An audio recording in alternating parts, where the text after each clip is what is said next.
Finlandiyanın paytaxtı Helsinkidə Avropa İttifaqı və İslam dini əleyhinə nümayiş keçirilir.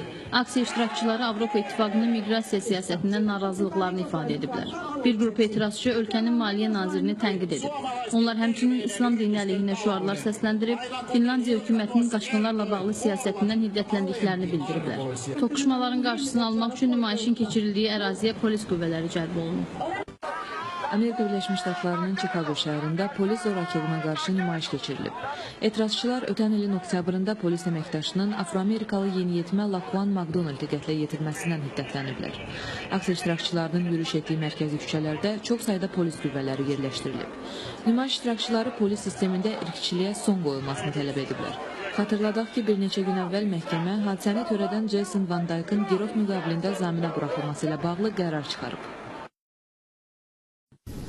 Böyük Britaniyada Desmond qasırğası güclü daşqınlara səbəb olub. Təbii fəlakət nəticəsində küçələr su altında qalıb, yollar bağlanıb, 10 minlərlə evin elektrik təchizatı kəsilib.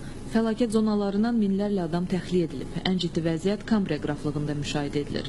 Burada çayların məcrasından çıxması nəticəsində şəhər və kəndlər su altında qalıb. Küləyin sürəti saniyədə 120 metrə çatıb. Sutka ərzində bəzi ərazilərə aylıq normadan artıq yağıntı düşüb. Xilasetmə əməliyyatlarına yanğın söndürənlər və hərbçilər də cəlb edilib. Şotlandiya və İngiltərə arasında dəmir yolu nəqliyyatının hərəkəti dayandırılıb. Daşqınla əlaqədar İngiltərənin şimal-qərbində qırmızı həyəcan elan edilib.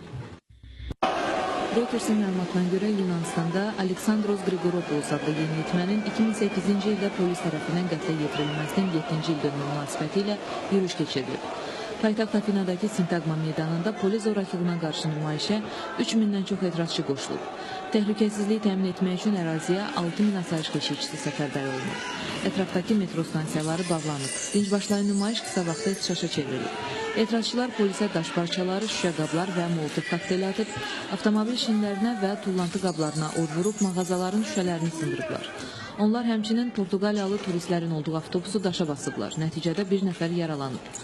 Asayiş keşikçiləri etirazçılara qarşı gözyaşardıcı qaz və səs bombalarından istifadə edib. Qarşıdurmalarda 18 etirazçı həbs olunub, 3 polis əməkdaşı yaralanıb.